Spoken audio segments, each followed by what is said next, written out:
I want to close with this story. Genelle Guzman woke on the morning of September 12th, 2001. She woke in a terrible darkness, unable to move, feeling her 30-year-old body fading. Her head was wedged between broken slabs of concrete, and her legs were pinned beneath something she could not see. She had spent the long night in and out of consciousness. She was alert now, jarred awake by pain, and aware of the facts of the previous day. Her workplace, the World Trade Center's North Tower, had collapsed, and she was buried alive. In the blackness, she could not see her wristwatch, and so she had no way of judging how long she had been trapped. With her fingers, she probed the edges of her tomb. Outside, a full day had passed. Americans were absorbing the shock of the terrorist attacks on New York and Washington when history turned in a single hour. In the vast debris field where the World Trade Center had stood, firefighters had long ago rescued the last of the handful of people who were found alive, huddled in a stairwell or in the underground passages. Now, canine recovery teams were beginning their grim work, sniffing through rubble piles less than 100 feet from where Guzman lay. The Trinidadian immigrant and clerical worker took inventory of her injuries, surveying every inch of her skin and muscle along with her shattered legs. All she knew to do was to repeat a memory verse she had learned as a child in Sunday school. She kept repeating, "Let the peace of Christ rule in my heart. Let the peace of Christ rule in my heart." The previous morning, September 11th, she had arrived for her temp job on the North Tower, 64th floor, and was chatting with another worker over a bagel when it happened. First came a strange booming sound like a distant explosion, then the terrifying sensation of swaying as the top floors of the 110-story building swung outward, back and forth like a palm tree in the wind.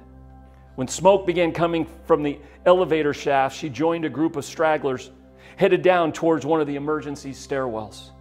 They began the slow descent, starting at the 64th floor and continuing downward through the 50s and the 40s, passing firefighters who called out words of encouragement as they trudged upstairs against the tide of office workers.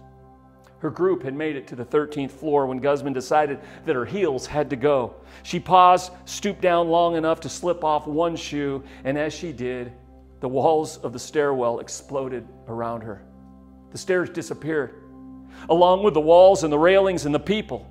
She crouched, shielded her face as hundreds of unseen objects collided and smashed all around her. Everything went dark. After lying for hours inside the tiny cavity that both protected and entombed her, she became dimly aware of sounds, a siren, the beeping of a truck that was backing up somewhere not far away, and then a voice, Someone was yelling something. Guzman summoned up all her energy and shouted back as loudly as she could, "Please help me." Guzman used her free hand to claw at the loose rubble and soon found that the hole was big enough that she could squeeze her hand through it. At 9:15 a.m. on September 12th, a strong hand grabbed hers from the other side of the debris pile. She says, "I heard a man's voice saying, 'I got you, Genelle. My name is Paul. You're going to be okay.'" As they pulled me out, she wondered, how did he know my name? Guzman, after 27 hours trapped in the rubble, was the last person pulled alive from the ruins of the World Trade Center. Her survival was impossible. It strained belief. Guzman had concluded her salvation was miraculous. Guzman faced weeks of surgery to repair her crushed legs, and her legs eventually healed with multiple operations, and she walks fairly normally today with only a slight limp. And although she was inexperienced as a speaker, she began to talk at churches and conferences about her experience, about how in the darkness and the rubble, she experienced Christ's peace. Often her testimony included the story of Paul, the man that had called out her name and held her hand in the rubble. After her release from the hospital, she had tried for weeks to find Paul so she could thank him. She asked visiting city officials and firefighters who he was. No one seemed to know. Guzman became convinced that Paul was an angel, a real angel, who had held her hand and knew her name, an angel in disguise as a New York rescue worker. After a while, she says, I stopped thinking about it because the mystery is too much. Things happen in your life for a reason. I trust, I let it go. Angels do exist. And she concludes many of her talks with this. This is how she concludes her talks.